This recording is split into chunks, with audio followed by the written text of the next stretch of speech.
Hi again, everyone. I'm Ollie Matthews. This is the Narcissistic Resistance. And this resistance video is a sponsored video sponsored by Rachel for Layla. And this is Layla's fourth submission. Hi, Ollie. Thanks for the last video and Chiquita for sponsoring it. The comments and analysis really shifted many things for me. I don't know if it's the fact that for the first time I released so much of myself and exhaled it out, or the collective energy found in the comments section.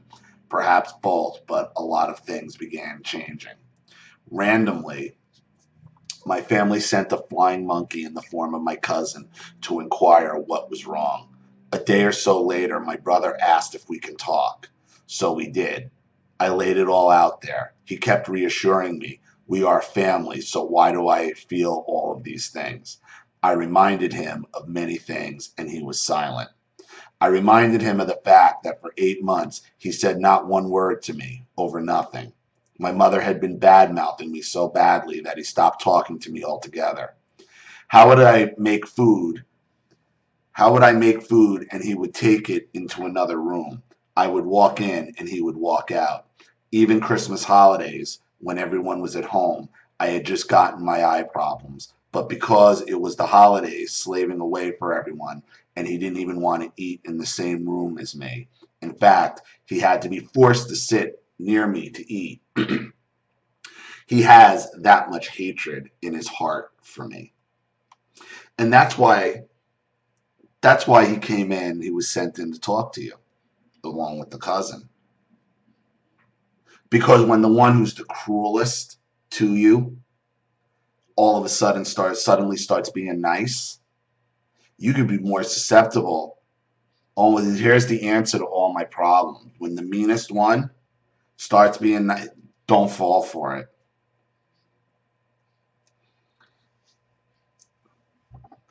How he doesn't want his fiance working in the family business, saying it's a bad neighborhood. Full of perverts, yet he has insisted from the moment we got the business up until today that I should work with him. He wants to protect her from pervy men, but his own sister, he doesn't mind her being in that environment. He had nothing to say until I said, how do you think it makes me feel each time I see you going off into the car with the uncle that tried to force himself on me? You even heard him apologize and confess on the phone, and yet you go off with him in the car? Oh my God, Ollie. Then he started yelling, saying, you are blaming everyone for everything. What have you done? Did you go and report it to the police? Did you go to the police? You didn't do fuck all, and you're asking me that. Wow. No, the family should have went to the police. Fuck stick. That's what family does. He comes in talking about we're family. What's the problem? Well, you're only family in regards to them, not in regards to you. See, because if you were really family, let's say he wouldn't have, like you said, wouldn't have gotten in the car, and they would have went to the police. They would have made sure the police got involved. That's what a real family does.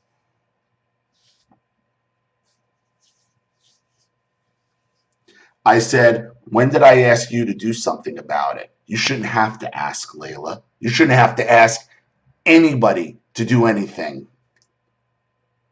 It should have just been done if they were true family. I asked you, why do you hang out with a guy you know full well did that? He said, no, but that's what you mean, isn't it? Isn't it?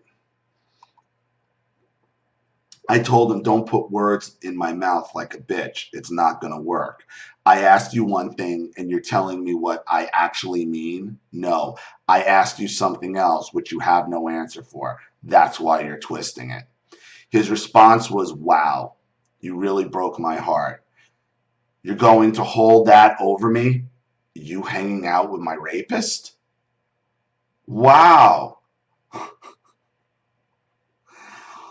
You know, I've said this I've said this in the past, and I haven't, their own words will hang them. Just let them talk. Just let them go, because their own words hang them. You're gonna hold that over me? What, you hanging out with the guy who raped me? Tried to rape me? Yeah. They make the obvious sound ridiculous. That's the obvious. Yeah, I'm gonna hold that over you. Anybody would. But they say it in a way, they make the obvious sound ridiculous. All I do is go in the car with them and he drops me off. I don't say one word. And then they always justify it. How, fuck you, dude. All I do with a rapist. Okay. With the guy who tried to force himself on your sister. If you were so offended, why didn't you say anything? Again, I shouldn't have to. You shouldn't be in the car to begin with. If you would have said something, I wouldn't have gone. Wow. It's like the uncle saying, well, if you just would have said something about being raped, then you should have said something if you didn't want me to try to force myself on you. They make the obvious sound ridiculous. The reality is, he started hanging out with his uncle during the 8 months he stopped talking to me. So he's ignoring me, and I'm going to up and humiliate myself by asking that. Fuck that. He did more than that. The reason why he was hanging. See, right there, you just found out the reason why. You just put it together. So he starts hanging out with him when he's not talking to you, knowing he knew all this. He did it to you because he tried to force himself on you. That's exactly why he was hanging out with him. It's all calculated. Like a child, I have to explain to him this is fucked up. He can't see it for himself. See, and this is where, Layla, arguing with them, you're getting sucked down their rabbit hole, because this is just a manipulation. You're not arguing. You're just trying to untangle his lies. You're playing his game. See, this is why I say the only way you win is not to play. He came over asking you what the problem was to engage in this fight, just so he can take you down 20 different freaking rabbit holes. This is why you don't talk to him. You don't say it. He knows why. He knows why. It's not a coincidence. It's not a coincidence he started hanging out with the uncle during the 8 months he decided not to talk to you. There's no coincidences with these people. It was calculated. And it's not even about me. That uncle knows that my brother knows what happened. Of course he does. I told him I got everything on tape. So each time my brother sat with him in the car, that uncle probably looked at him like, dude, have you not got any self-respect? Of course that's how the uncle looked at him. He's actually embarrassed himself, actually. He said, I tried my best. I came here and tried to talk to you, but you really broke my heart over this. I guess we're not brother and sister. I can walk away happy and reassured that I tried. Oh, I told him, fuck you. You didn't do jack shit. Right. He didn't do anything but try to alleviate his own guilt. Try to give himself some kind of fucked up alibi, some kind of fucked up, and I tried. That's why you don't engage it. That's why you don't engage it. Yeah, well, fuck you and don't worry. I won't come to your fucking wedding. His response was, good, we don't want you there anyway. There's the truth, and there's the truth. Wow. So am I crazy for thinking this? But by him saying this, doesn't it sound like they already decided this before we even had this talk, because he's saying we didn't want you there anyway? Yeah, that's what I'm telling you. It was all fucking calculated to give them something to take, because they approached you to try to get themselves off the hook. Trying to explain away so he has an alibi, so he has an excuse. It's all calculated to give himself for an excuse why you're not at the wedding.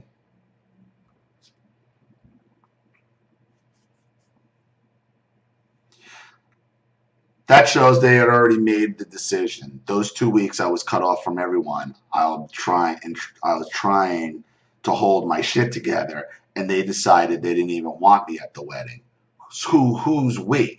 It's it's your whole family, Layla. You're the black sheep. You're the problem.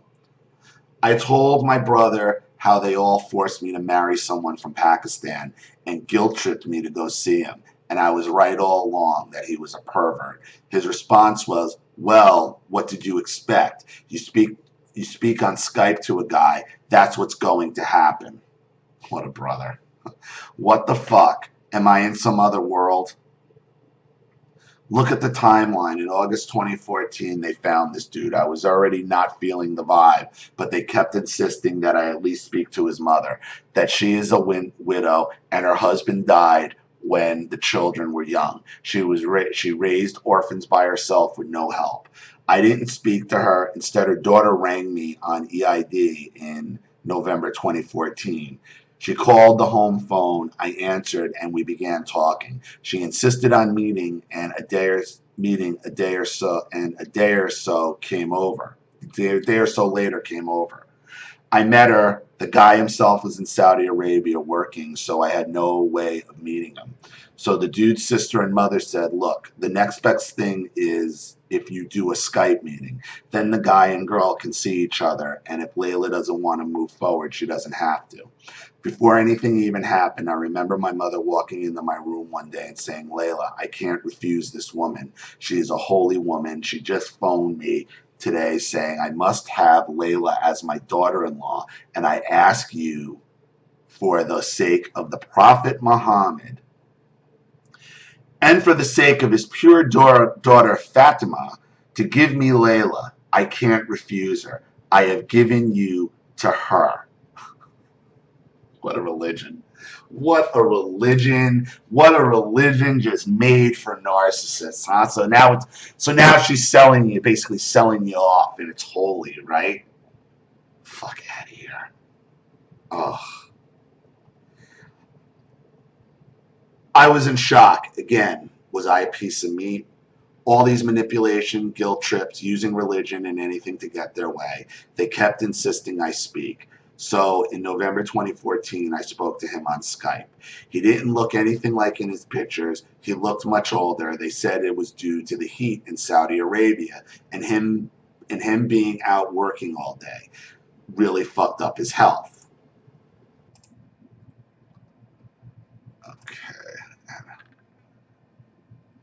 That wasn't my issue. The issue was when he looked at me, it was like he was going to eat me. He looked dark. When you go to places like Pakistan and India, the reason why Muslim women cover up is because they have absolutely no choice. The men stare at them like it's the first time they've seen a woman. They literally have the same look. All women from that background will know. It's a look that says, I own you. You are a piece of meat to me, and I will rape you any chance I get. Hiding behind a massive veil or scarf is to hide any shape you have. Otherwise, you risk being attacked. And they all carry guns in Pakistan or knives. Yeah, like I've said, the Muslim men are weak. They're weak-minded. They're physically weak. They're physically weaker than, and it's they can't handle women. They can't deal with it. They wouldn't. Most of them they really what it is. What I think is Muhammad was a loser with no game. And he couldn't get girls, so he's like he couldn't deal with it, so he just beat them and threw them in bags. Dehumanizes women. And the problem is, okay, with the nature of some of these women, some of the women in Islam are worse than the men because women really like to torture other women. So if you got a sadistic woman or a sadistic mother who's wrapped up in Islam, ooh. When you hear about the genital mutilations, the female circumcisions, it's usually the women holding the little girls down. It's the women pushing that shit. Men too, but the women are the ones usually holding the little girls down.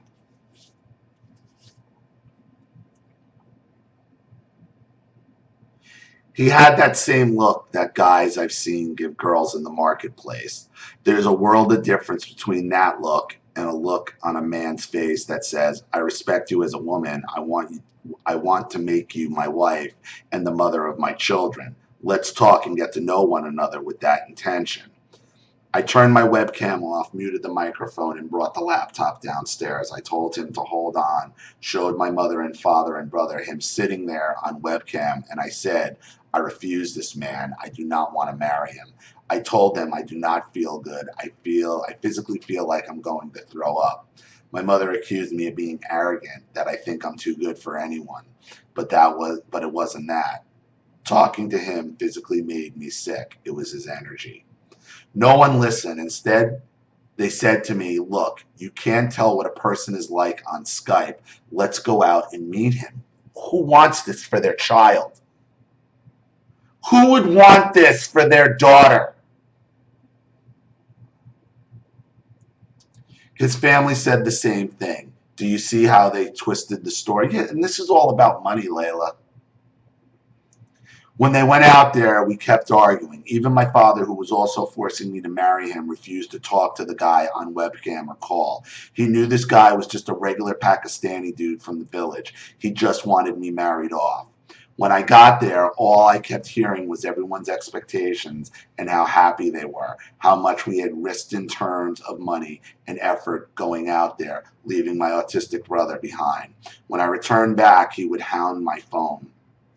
My brother was accusing me and saying that this is my own fault, say how this guy would call me 30 times in 30 minutes, even after me saying I'm busy. He would call like a psycho. Yeah, could you imagine what it would be like being married to this guy? Continuously. Even my brother at the time said, this is not normal. This guy is deranged. Who does this? When I told him the last day I was there, he grabbed hold of my hand and wouldn't let go. He was forcibly holding my hand until I pulled away. No one believed me because they didn't want to. He asked me what I was going to wear on the wedding night, if I had any dresses, lingerie I can wear on webcam, just so he has an idea. No one believed me. I had to secretly record him, and they all said, so what? Men are like that. So first you're lying, and then when you have proof, it's no big deal. I mean, come on. I mean, what do you think you're ever going to convince these people of? This same brother, along with my parents, still wanted me to marry this guy. When I found 2,000 girls on his Facebook that he was flirting with under their pictures, no one even flicked. They said all men are like that. The same brother, instead of having my back, said we went all the way out there. We got involved. Next time Layla wants to get married, she can do it all on her own. I will not get involved. How me getting married affects his chances because it's a bad reflection on him. Forget what I was going through. It's all about him. Instead of saying, you know what, it's a great thing you fool around. You found all this stuff out and it got confirmed. Thank God you didn't get married and have kids with him. He didn't care about my happiness or if I had kids, how they would suffer. But when I found out he was getting married to his now fiance, even after he didn't speak to me for 8 months, I struck a conversation with him and told him to be careful because that fiance has an uncle that molested me. So make sure you keep any kids away from that side. Or how about just not marry into it? I cared that much about his potential kids and family. I intervened and told him all of that to protect him, but he didn't give a monkey's when it came to my side. In the end, when I said no to the Pakistani dude, everyone told me what a disappointment I was, and no one spoke to me for months. They all felt hurt about themselves, how disappointed they were, yet no one cared about what I was going through. You see, Ollie, my father had built an extension onto this house that if my brother got married, he could stay there with his wife and have his own space. But when my father found out who he was getting married to, he was pissed. He doesn't like her, so he told him to get out. But now, because relatives are asking questions, my mother has come up with a scheme to blame me, saying I am hard to get along with, etc. That's why you won't stay here. She will do anything to protect herself and her husband and even sell me out. Even though I was no contact with her and silent, we had some business to take care of with her. I spent the day with her, made sure she had her walking stick. It was warm, so we got some ice cream. Spoke to her as much as I could handle. When we came back, she sat with him and trash talked me so much to my brother, saying how evil I am, how I should have given her grandkids by now, and I denied having kids. How he is only moving out because of me, that I am impossible to be around, that dad isn't the problem, it's me. And you know what, Ollie? My brother didn't correct her and say, come on, you know that's not the reason. He said, yeah, I know. I know this is the best option for me. She really hurt my heart, and I thought we would be close by now, but obviously we were never brother and sister to start with. I mean, are you going to have to learn every lesson the hard way here, Layla? I mean, how many times you gotta learn that they don't give a shit? That you just need to get up and go. How many times I stuck up for him, but my mother has the audacity to lie straight to his face, and he agrees with her. Yet he comes saying to me, how are we family? It reminds me of that famous meme with Denzel Washington that says, don't tell me what they said about me, tell me why they're so comfortable saying it to you. The fact that someone can lie on your sister and you will agree with them, God knows what else goes on behind my back you agree with. And because he allowed her to do that, the next day she brought her mother over and repeated the same lines, that the atmosphere in the house is horrible because of me, that dad isn't the problem, who wants to live with her, indicating that's why my brother is moving out, and she's now spun this web to other family members. Layla, all your problems are because you're in the house. Once you remove yourself from them, they don't have you to blame anymore. In the end, I told my brother about the Muslim spiritualist and the black X, and he just went quiet. I told him it got too much. That's why I stopped going out. Even getting up to take a shower was hard work. He said, no wonder. We all had no idea. Yeah, they did, implying I should have said something then, shouldn't I?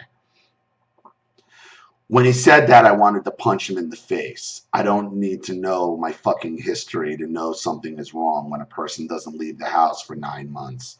It's a big indicator something is wrong. Instead of supporting that person, he cut me off and stopped speaking to me, saying to my mom, he won't speak to me until I get my act together. This same kid used to take my money from my grandmother and mother and go buy weed with his friends, stay out all night and come back at 6 a.m. This carried on from when he was 19 years old to around 24. We would find weed and receipts of gambling joints in his pockets. And this is a kid who to this day has no idea where his clothes, socks, underwear are. His mother does everything for him. He doesn't even know where he left his spectacles. He doesn't even know how to wash his own load of clothes or to be bothered to cook or even wash his plate. My dad opened a business and he got his job, and even his house he bought now is one my dad found for him. He was huffing and puffing, saying, I work all day, I can't look at houses. Yet he has a phone with internet which he uses to chat at work between customers. He has such an entitled attitude. He expects to walk into my room and just stand there waiting for me to acknowledge his presence. Why is that? Why are you all up why is everybody up everybody's ass in your 30s? Why are you walking into each other's rooms? Layla, none of this changes until you get out of the fucking house at this point. None of this changes until you get, all your problems is because you're a 30-something-year-old woman living with your parents. You have to go. Explaining this over and over and over and over again. Okay, you're spinning your wheels. You've proven past the facts at this point. It's time to, what are you going to do about it? The evidence portion of your trial is over. You've proven it. What are you going to do now? What are you going to do now? Because none of this is healthy.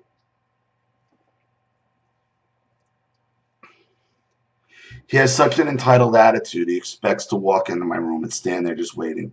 It's funny how people forget how fucked up they were at one point, and that mercy and compassion goes out their heart once they think they've made it. Even the girl he's marrying now is a girl that admitted to him that she only has two choices to choose from: to get married, him or an 18-year-old guy from Pakistan. So she chose him. From the earliest age, when I look back now, I realize everyone used me, tried to guilt trip me because they thought I was soft touch. Even now, when I don't speak to my mother, she comes in and says how my bad behavior, silence, is destroying my autistic brother because he's too silent. You're in your 30s, Layla. Time to go. Time to go. She's treating you like a child because you refuse to leave. You have to go. Which is a lie. He talks to his cousins on WhatsApp, sending personal messages. I hear him speaking to her loud and clear, yet she's using him once again. Not beneath her to use her autistic son to get sympathy from her family or manipulate me into speaking. Whether it was someone to dump their own bullshit on or someone to demonize publicly as the witch women, I felt like I've been on trial since I was born. And that's what it is. The trial's over. That's what I'm trying to tell you. That's what you're doing. You just keep trying to prove the same point over and over and over again. And we got it. It's all because you won't leave the fucking courtroom. Time to leave the courtroom. Because you know what? Once you leave the courtroom, the trial's over.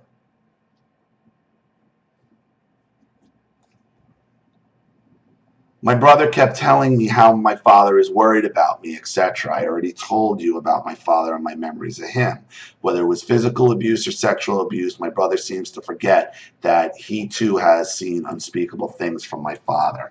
I reminded him, do you remember when Dad had that restaurant and you worked with him? Do you remember telling me that late one night there was a white woman who was drunk out of her mind? She was really pissed. And you saw my dad and his friend groping her and touching her. She was in no mind to know what was going on, but you saw them both all over. This is, mind you, this is a guy with money, a business owner. First chance he gets to put his hands on you, they start raping. They start getting rapey. He said under his breath, yes. So what is the story about at this point, Layla? What are you talking to this kid about, Layla? Stop proving your point at this point. Stop proving you've made your point. You've made your point. Over and over and over again, you continue to make your point. You're not getting anywhere now.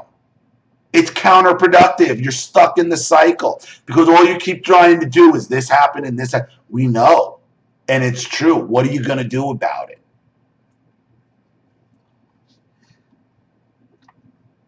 Dad made you steal it, his son, while he stood back. Not only did you steal it, it would have been you that got caught had anyone seen you. Just like I said, that's how Muslims do shit. That has been my experience.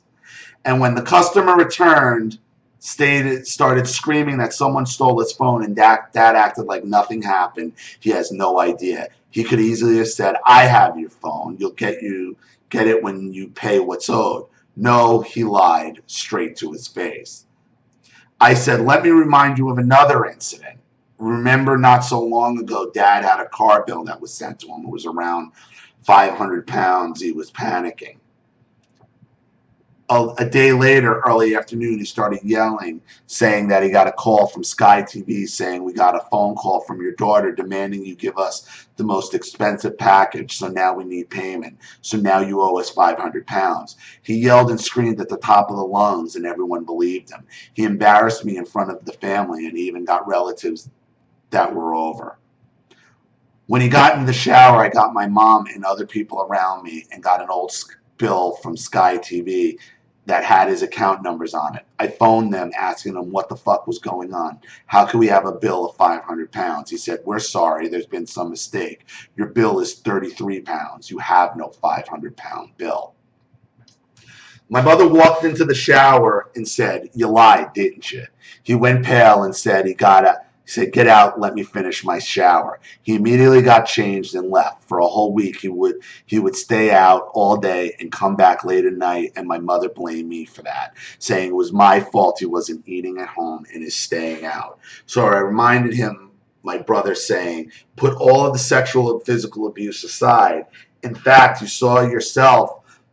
you yourself saw him molesting a woman, clearly not capable of thinking straight. Put it all aside and just put these three things alone. Tell me how much that fucks up a young girl when your own father lies and abuses you. What image will she have of men?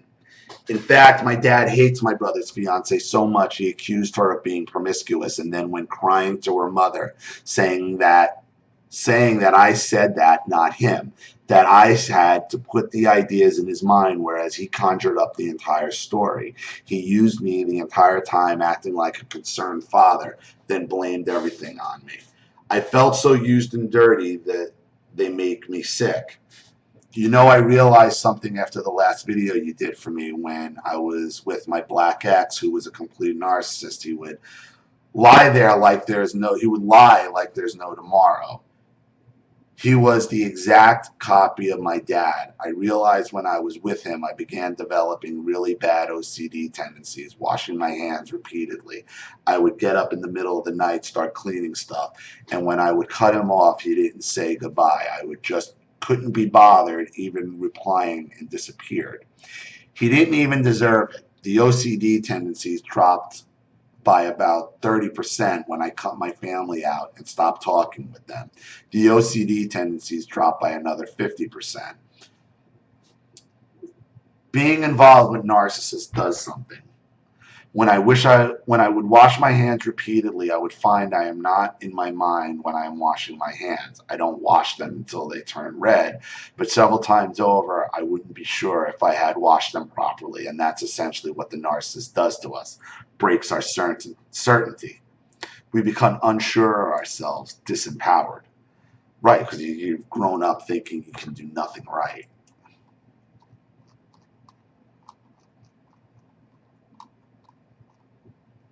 During the period over the last year or so when I didn't leave the house for 9 months, that was when everything got too much. I wanted to vanish.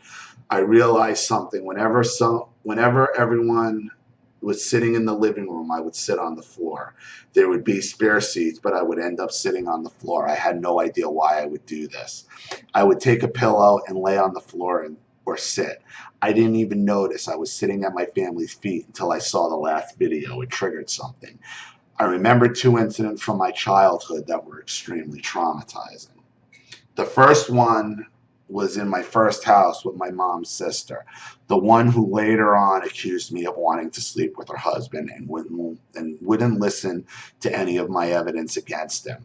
I remember I had jewelry music box that played at Swan Lake. I really cherished it because it was a gift from my dad's brother-in-law. He took me to Toys R Us and asked me to get whatever I wanted. My mom's sister kept messing with it, and I was really protective over it. So I told her to stop. She started hitting me. This was a woman in her early 20s. I was around 8 years old. She slapped me and I slapped back. It was a very girly fight. I got upset and ran away. A few minutes later, I heard my mom yell for me. I walked into the room and saw her sister sitting behind her, crying on the bed, holding her hands up, showing scratches on her hands. My mom said, "You evil bitch. You scratched her and made her bleed." I said, "Mom, look, I don't even have nails." I used to bite my nails to being nervous all the time. I did too. I used to bite them down to the nub. I didn't even have nails long enough to make anyone bleed, but her sister did. My mom began slapping my face and swearing at me. I swear to God and everything that is holy to me, between slaps, I saw her sister smiling. I will never forget that look on her face. She was standing behind my mom as my mom was repeatedly slapping me so hard. I was falling from side to side, and in between those slaps and echoes of her cursing me, all I could see was her sister smiling. Her sister knew my mother hated me. All she told everyone that came over and stayed with us is that I was evil, a handful, and a spoiled bitch, that I had been spoiled by my grandmother. They all took advantage of that. She humiliated me in front of them, so I was exposed, not protected. That night I did something really weird. Something in me broke. I was 8 years old. I had my own bed. They told us that was a luxury. After my mother beat me, I got my pillow and slept on the floor. No one told me to, and when asked, I said through my sobbing, I don't deserve to sleep on the bed. I am worthless. I will sleep on the floor. And I slept on the floor that night.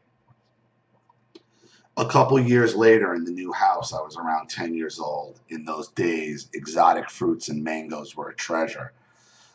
I remember it was summertime. My mother brought a small box of 5 mangoes. In the evening, I got one and ate it. Apparently, it was supposed to be sliced into slices and shared, but I didn't know. It wasn't huge. It was just an average sized mango. This was around 9 p.m. Around 11 p.m., I'm fast asleep and I feel my mother pulling me by my hair and pulling me out off the bed. She dragged me by my hair all the way downstairs as I was being pulled down the floor and crawling, crying and begging her to stop. She dragged me into the dark brown wooden table in the kitchen and said, "You evil thief." She showed me the box of mangoes that I had always been a thief, and how dare I take an entire mango all for myself. I said, "I'm sorry, I didn't know." She pulled out a pair of scissors as I'm whimpering on the floor and said she was going to cut all my hair off. I started screaming, "Please, I'm sorry, I won't do it again." I literally begged her not to cut my hair off, screaming on the floor. She turned me around and tied my hair up, swearing the entire time how evil I was, and made me sit there while she redid my hair because my hair was up in a ponytail, and by her dragging me all the way downstairs, it was all over the place now. I sat there scared and not knowing what to expect as she tied my hair up and told me to get upstairs. I went upstairs. I went crying upstairs on automatic. I got my pillow and slept on the floor. Once again, it was automatic. I remember how worthless and disgusted and humiliated I felt, and my first instinct was to be on the floor, where all the people put their feet near you, walk near you, or even walk over you. During the past year, I don't even know, I have reverted to that place. After I poured my heart out and told my brother about the rape, he just went quiet. He doesn't even look at me really. Same with my cousin. They feel ashamed. The next day, he just sat silent and everything went back to normal silence again. I hear him and my cousin laughing together and joking around, and it makes me regret even quiet, saying anything because quite obviously there is a hatred in their hearts for me that nothing can ever soften. And it has been my mistake for even sharing it. But I didn't do it for sympathy. I did it to release something from myself, this burden I have been carrying for so long. I used to think it was arrogant of me to think this, but every single narcissist I've encountered has been envious of me over something and ended up using me. My mother used to act friendly and say, "You're my daughter, look how much I trust you," and would proceed to tell me other people's problems and ask my advice. Things about her siblings, my brother, her friends, whether it was personal problem, health, advice, anything. And then she would get on the phone with them and repeat everything I said, talk to me and tell them what to do. But not once would she give me acknowledgement as to where the advice would come from. Not once would she say it's all from Layla. She would act like it's all her and everyone would compliment her on her wisdom. I found out something during the day. I told her I have to tell my brother, and she would hear me initiate the conversation with him and drop everything she was doing and run in and say, "No, wait, let me tell him." And I'm sat there saying, "It's my fucking story. It's my fucking find." He would then say, no, Layla, let her tell it, because he loved how much she was fighting for his attention. He fed off. But why are you fighting for his attention, Layla? That's my thing. See, I think you're fighting for these people's attention too, and you're never going to get it. You're never going to get it. And he got annoyed at me for even wanting to correct her jealous behavior. He would sit there like a god and listen to her and then say, okay, Layla, your turn. I used to think, am I fucking paranoid? Is my mother seriously jealous of me? No, it must be in my head. I remember I had this really amazing red long outfit made from Pakistan. It had embroidery on it. It had a Pashtun, Kashmiri, Grecian, Persian, Egyptian vibe to it. Red with gold and blue embroidery on it. I really treasured it. I hadn't worn it in years. One day I see my mom walk into my bedroom wearing it, holding her hips, saying, look how beautiful this looks on me. I'm going to wear it out now. It looks much better on me. I was so hurt. I hate it when someone wears my clothes. She knows this. She wore it downstairs expecting compliments, but everyone said, why are you wearing your daughter's clothes? Another time she got a really expensive brand new top I got with the tag still on it and wore it, then proceeded to alter it, add length to it. She ruined it and didn't even wear it after that. She has jewelry of her own, but walks into my room and takes mine. She can easily get some more, but she chooses to wear mine. Yeah, that's what Charlene's mother did to her as well. She looks very young for her age. She's very slim. She has an amazing body, and it's got nothing to do with that. It's only with me. My brother, my brother and I noticed now, the more time he spent with my mother, it's the same competitive streak. He told me I should be more like him, implying he is better than me. He wants to be the only one seen, just like my mother. If I tell him to send the cousin a video to do some business idea, he will fob me off and tell the cousin to watch some other guy. If I'm with the cousin talking about some business idea, he will walk in carrying some cash. Do you have what it takes to make this? And my cousin will sit there in awe going, wow, he killed it. It was jealousy all along. And they're the only ones that want to be seen. They think they are better than everyone, and if you're going through a hard patch, they are elated. They're going around telling family how evil I am for being quiet, not engaging with everyone during this time when there's wedding stuff happening. You keep saying this over and over again, Layla. You got to get out of the trial and walk out of the courtroom. Okay, you keep trying to prove this case over and over, and I'm wondering why. I'm hoping that you're not hoping that there's not some hope that this is all going to work out with your family somehow. There's no hope. There's no hope. At some point in your 30s, you gotta get up and you gotta go.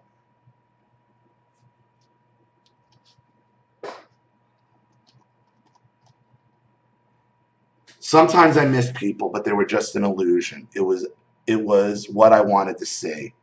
My mind was so broken I created visions of people. I deleted the evil cruelty they inflicted on me, and I focused on the happy stuff. It was like what an abused wife does with an abusive husband.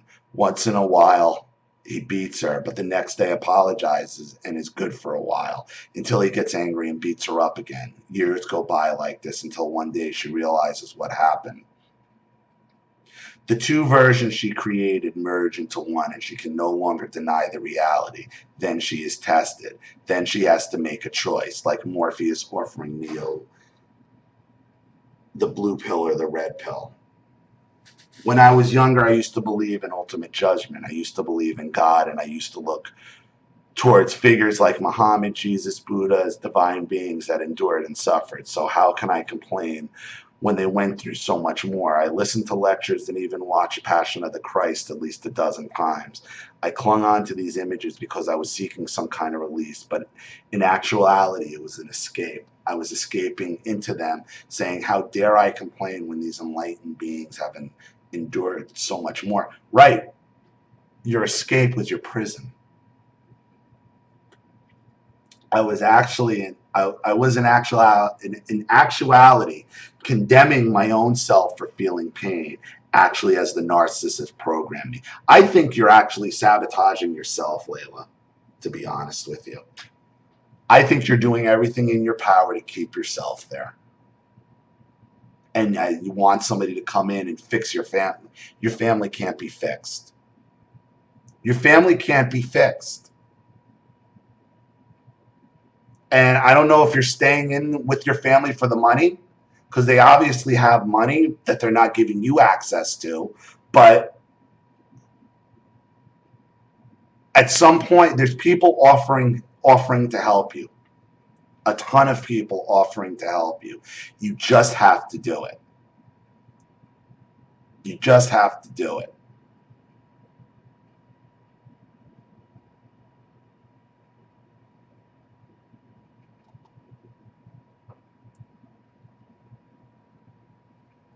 I believe in a universal magic that exists within every empowered individual that has aligned themselves in doing good. That's my religion.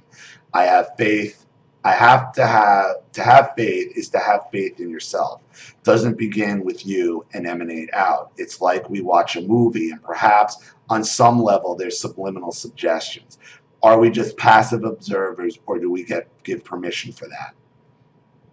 Or do we say, fuck that, I don't give you permission to do that shit? How much permission have we given people in social structures and hijacked religious institutions?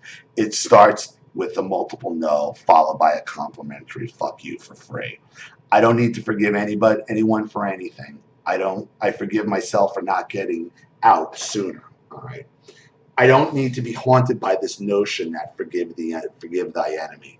I haven't been haunted enough by memories of torture, rape, and abuse now that I need to worry about forgiving these people that did that to abuse me. Don't you see how truly sadistic that is? That ultimate entitlement. It's like your abuser constantly sitting on your back and beating you further for not letting go of it. Revenge is sweeter. Revenge is beautiful. Success is the ultimate revenge. To thrive, succeed, that is the ultimate holiest act, to be whole. That is where the holy is from. Put the pain where it belongs, and sometimes it may come up as a memory, a glimpse, as you evolve and realize more and join more dots, and therefore it will bubble up, but acknowledge it. That's all the pain wants. To be known, to be accepted, to be acknowledged. That's why you deny it, and you use distractions like religious iconography in a way that is almost blasphemous, that it screams out like a spring trying to gush out, but being blocked by a rock at its mouth. Own it. Own your pain, acknowledge it, then make an active decision to be happy and succeed, whatever success means for you. When we understand we are more than what people did to us, we tap into something much bigger. Magic is manifested. Even if we look at how much narcissists need us, speaks volumes. They need us. We don't need them. So who's got the power? Hugs to you and Charlene. What are you going to do now, Layla? That's the real question. You've proven your case. I don't want to hear any more about you've proven the same case through 4 videos now. Over and over. You've made the same points over and over. You got to get past it. And I hope that's where you're at now. So, what are you going to do? There are people who are offering you help to get out. People who have dealt with the religion, people over in the UK who want to help you. So, like you said, who's got the power? You don't need their forgiveness. You don't need to get over it. You just need to get out. You just need to get out. You've already proven your case. They put us on trial for life. Why? Because as you're here trying to prove your case, you're still there in the courtroom fighting the battle. At some point, you have to leave and let them destroy each other. So, thank you for another update, Layla, and thank you again to Rachel for contributing. And all you do. I appreciate it. Thank you to everybody watching. Please leave any opinions or advice in the comment section below. And again, if you want your story read on the channel, if you have a topic you'd like me to cover, a narcissist you'd like to expose, you'd like to set up Skype, a phone call, have a private video made, or a Facebook chat, or you'd like to sponsor a video like this for someone who needs help and can't afford it, or just sponsor the channel in general for help keep the lights on, see it grow, new whatever, that's great as well. You know what to do with the PayPal and email links in the description box. And if you're still unclear, wait for the video link, the instructional video link to pop up on the screen at the end of this video to walk you through all of that. And if you're not seeing it, make sure your pop-up blocker is not on. Please like and share this video wherever you can. Subscribe to my channel if you haven't. Be sure to click the subscription bell to be notified of all my video uploads. I'm Ollie Matthews. This has been the Narcissistic